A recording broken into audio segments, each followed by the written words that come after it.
This is AndyTube. In this video, I'm going to talk about the Shuttle Slide plate of a Singer Model 237. This is what Singer called the Shuttle Slide plate on this model. We think of it maybe as the bobbin cover plate or the bed slide plate that they've called this on other model of Singer sewing machines. But in the parts manual and so forth, they called this the Shuttle Race Slide. And on the one that came with the machine when I got it, the spring, the slide spring, was broken off here on both sides. And when I checked into it a little bit, I found out that that is real common on this model, if not others, but real common on this model. So I looked in the parts manual and I found a little part number for the slide, which the plate, what I would call the plate itself, has a part number of 125336 for this. And then for the whole thing with the plate and the spring, that part number was 125338.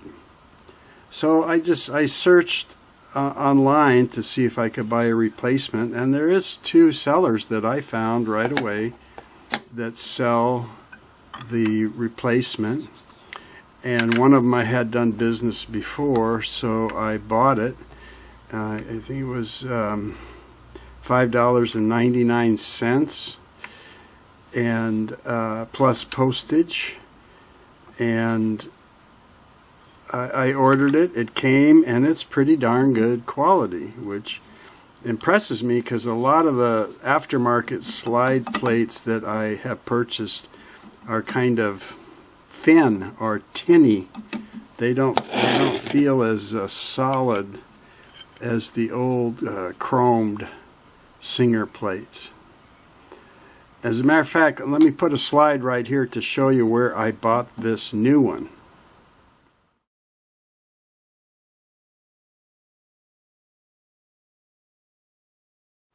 So when it came, I kind of had to figure out how to put it on, and I did. It goes on a little bit different, where I'm used to most of the models that I have worked on over the years, where the spring is like screwed into the bed right across here, and you put the slide plate up, and you kind of lift up the end of the spring and put it into the grooves on the slide and then slide it on, and that there's stops back here that keep it from sliding off. And then when you want to take it off, you lift up the back end and slide it up over the needle plate and off. But this one, there's just a big space in the bed down here.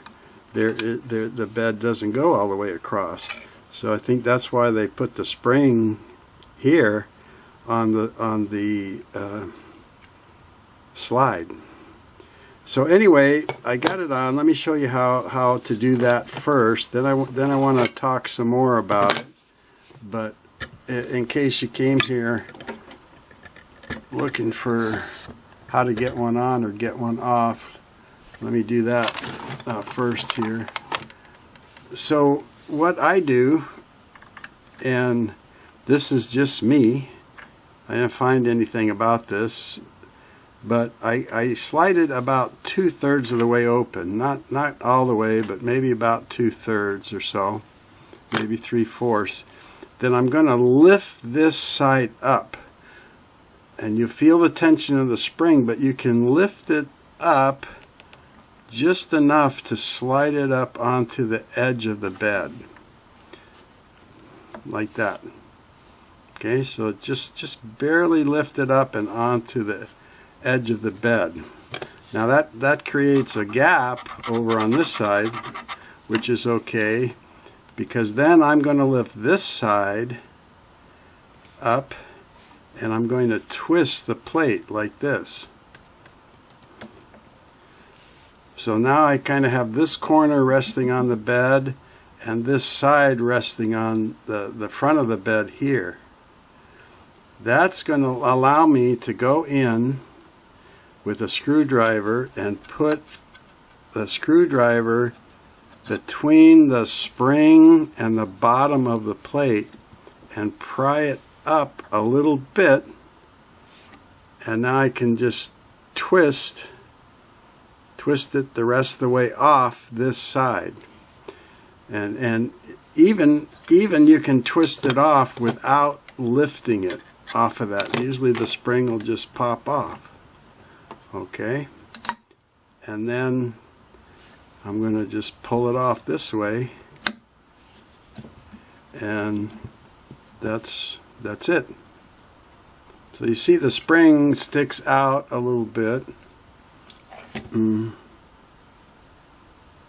the, you know, wider than the plate, and that's basically how I do it. And to put it on, it's a little in reverse. This, you can just slide the spring under the edge. Now you can't do it right up in the front because there's a stop there, so you don't pull that off. So you go back at least about an inch or so, and you can slide it right on. Now the spring is underneath there. Now do the same thing. Lift up this side a little bit and get it resting up on the bed. Then we turn this so that the spring is past the track here. It's on the inside of the track, and this is where you want to put the screwdriver in there between the spring and the bottom of the slide and push it down a little bit to get the spring below the track over here. And while you're holding it below that track, straighten the plate out. So now you've put the spring under the bed here, and it's still under here. Then if you straighten it out, it's going to fall right in the track, and it's in. Then when you try and pull it out, it stops on the stops under here. And I'll turn this over later and show you the underside. But I don't know why it so famously gets broken if people try and pick it up like this or push it down and force it off. I'm not sure, but from what I understand, it's real common to see that on the 237 and the 239. So again, to take it off, I'm just going to lift this side up onto the edge of the bed, and I'm just going to turn this corner in above the bed here so I can slide the spring right off. There it goes. And then I can just pull this off by moving it to the right. Okay, so you see there's no place here to put the spring, right? And let's see if I can get this tilted back here or on its side or something to show you. Yeah. So here's the underside of that bed, like the track that the spring slides along, and then here it's not grooved out, it's not cut out, it's just goes back to the regular bed. So that's the stop. See if I can put this on from below. So we're just sliding the spring onto the left side here, just by pushing it on. See that? It just pushes it on. Then when I'm turning this, oh gosh, not getting much light in here. Let's see if I move this, if this will help.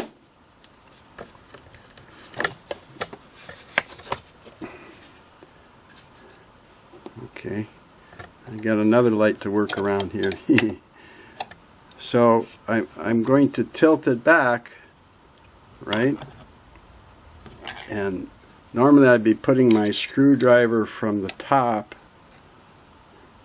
Let's see, maybe I can get this down lower too. Let's see. When I look at my camera, it looks dark, but it's a cheap little camera. But okay, so I'm getting this side slid on and lift it up onto the bed, right? And then tilting the back side in, and I'm putting my screwdriver up here, right? And bend, using it to bend the spring down a little bit to get the spring, come on you, to clip over this side. Then if I move the plate into the center of the slides, it goes into the track. See? And then it'll pull up so far to the stop. Okay, then when I go to take it off, I can lift the plate up and slide it onto the upper edge of the bed. Right, just slide it over. Then get this side up on the bed at an angle. Now watch, as I lift this up, this will just slip right off. Famous last words. Oh, this isn't up on the bed all the way. That's what's going on. Sorry, I've never done it upside down here before, so there we go. And then slide this off right here. Boom. Okay. So that was kind of interesting for you maybe to see the bottom of that. It was for me. So let's get this guy back up here. Now, here's the thing that I wanted to mention.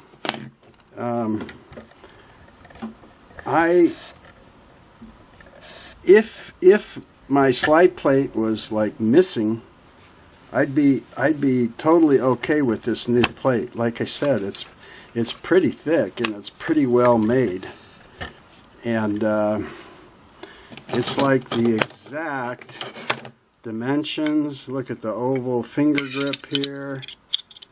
Everything, it's very nicely done. You notice on the old one, there's two little screws that hold the spring onto the plate. You can see the end of the screws up here. And it's the exact same thing on the new one.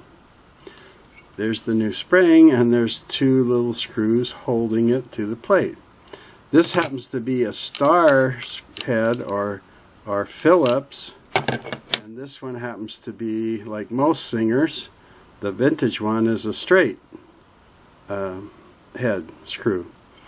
But I'm interested because now I know I can take the spring from the new one and put it on the old one. And then I could reuse my old plate, which is maybe a tiny bit thicker, but this, other than normal vintage wear, has a smooth, shiny chrome surface like my needle plate does, and this one has a brushed, like steel surface. And it looks okay, don't get me wrong, but it just is odd to me to have this brushed and this polished. So if I could, you know, just take my spring and put it back on the old one, I think I'd like to do that. Then when I started looking at the old one, I have some, besides the scratches, I have some marks here that didn't come out with the cleaner. And I can feel little tiny, I don't know what you call them, flakes or microscopic chips in there, like maybe rust was going to start or something. So before I do that, I'm going to take some metal polish. The pin scratches and stuff from before, I don't mind that too much. That's just the character of a vintage machine. But I don't like these little spots. You may not see them too much on the camera, but they kind of show up to me, and they look annoying here. So I'm going to grab some metal polish and see if I can polish those out, and it might polish off some of the pin scratches too. Then for sure I'm going to change, put the new spring on the old cover. So let me grab my polish and we'll see if what we can do with it real quick. Okay, so I found a couple of metal polishes in my kit here, and one is Peak, P-E-E-K. This is from Great Britain in the United Kingdom, and it says that they're like the metal polish to the crown. And I saw this before on a couple of British restoration, sewing machine restoration videos. So I thought I'd try it. I had a hard time finding it. I'd never used any other metal polish besides Brasso, which I used tons of before in the past. So I got some and tried it, and I figured I would do a little comparison here, since I'm doing this anyway, and do half of it with the Peak and half with the Brasso. Sorry, you can't read this too good because I've squished it up. P-E-E-K. So I'll take my little polisher here and get it on here. I left the screw and the spring in there so that the little threads wouldn't fill up with metal polish. I just figured I would try it and see if I can get those little rusty or discolored little depressions polished out of there. Then I will. I want to keep the vintage plate since I have it.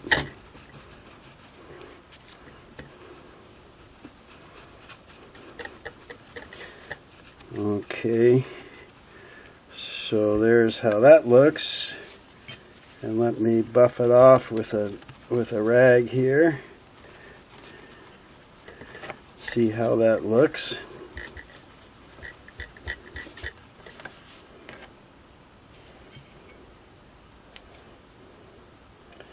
So it got rid of all but one of my little spots, and it made the shiny part a lot shinier here. But I still see, of course I still see all these little pin scratches, what I call pin scratches from straight pins or zippers or something. So let me try the other side with the Brasso, see if it makes any difference. But I think I'm happy enough to get those discolored spots off. I'm going to use the other side of my polisher for this. I can get some Brasso on here and do this other side. Now I would normally polish this a lot longer than I'm doing in this video.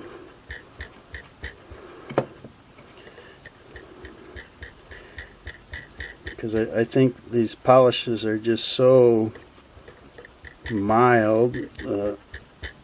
I mean, they're not gritty or anything like that.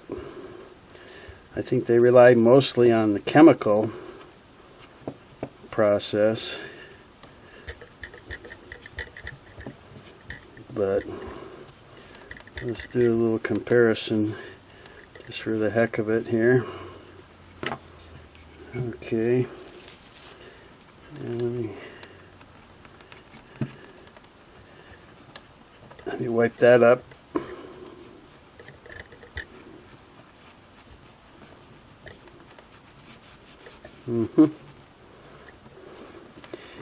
Yeah, it sure makes the chrome shiny. But I think even in the camera here you can see all the little fine scratches. So I don't know if I use some kind of a electric buffer, or if I hand rubbed it a lot longer, I might be able to remove some more of those scratches. But it looks a lot better. All these little spots that I originally had over here are gone. So I might hand polish it more, but I'm definitely going to reuse the vintage.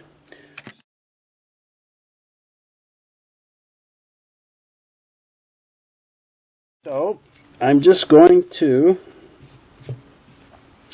oh, and I meant to tell you, after I bought this one and put it on and everything like that, I was looking at the old one and I happened to notice there's a part number on this spring too.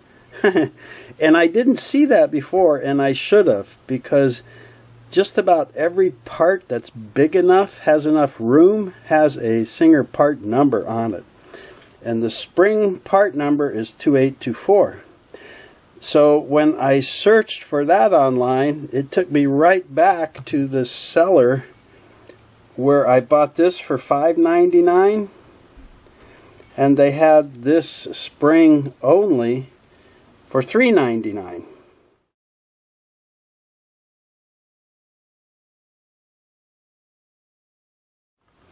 So, you know, if you didn't want the plate, you just wanted the spring, you could save a couple bucks. And I don't know what the difference in the postage was, but you could just buy spring part number 2824 and get this spring to replace your broken one if you still have the Shuttle Race Slide. Okay, so I'm going to just take my straight blade on here, these little bitty screwdrivers, and remove those. And I'm going to reuse the same screws also, if I can, if it looks good.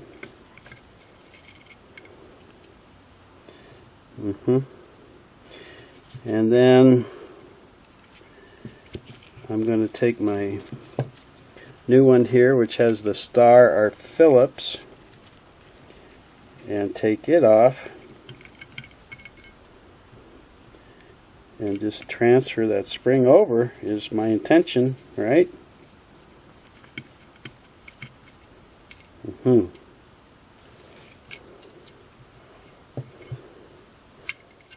Now it shouldn't matter which way, you know. And as I thought, the holes do line up perfect. Now let's see if I can get my little tiny screws. I thought I had a little magnetism on this screwdriver. Eee, boy.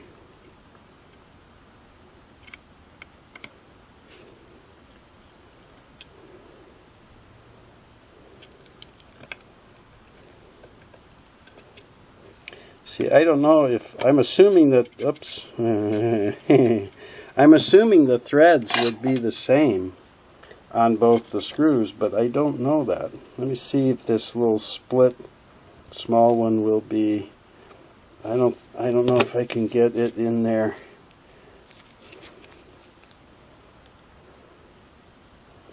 I think, yeah. Oh, good deal.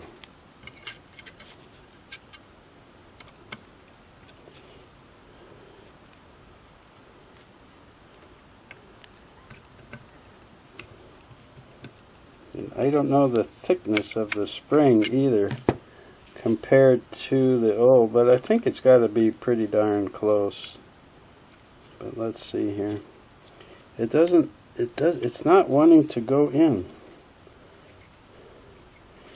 Is it, oh, there it is. Okay, it is. It's just a reflection. I thought it wasn't tightening up. But it is. It went right, it went perfectly. Okay. So let's try that again.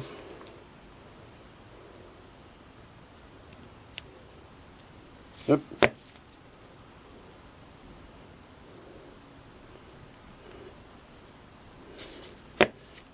When I'm doing this, I think of a friend, Daffy Cat, who commented about fiddly parts. If you've never been to her blog, you should maybe check out It's Daffy Cat, D-A-F-F-Y Cat. And if you see on my channel a Singer Model 301 that she restored, that's Daffy Cat also. It says restored by Sharon, a AndyTube viewer. That's her 301 that she restored following my 404 restoration. She's the one that said fiddly parts. Okay, nice and tight. There we go. I'm for that. So I am going to hand polish this later, watch some news or something, and just polish and polish and polish. But I'm very happy to know you can buy the spring for $3.99, or you can buy the slide and the spring for $5.99. I think while I've got that, I'm going to put my old spring on the new plate so I don't lose that screws and I don't lose the little part number, right?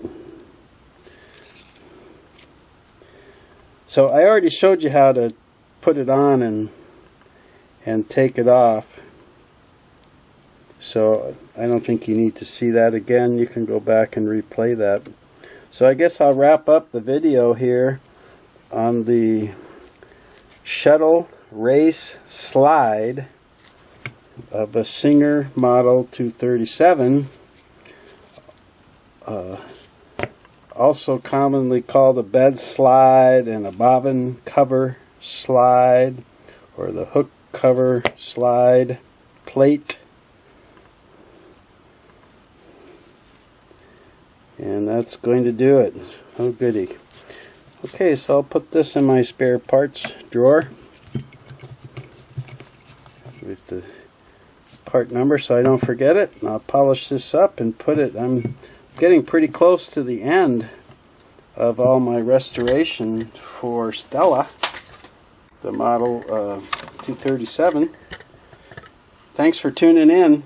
If you had a slide plate problem, I hope that helped you out. Come back and see me when you have time. Take care.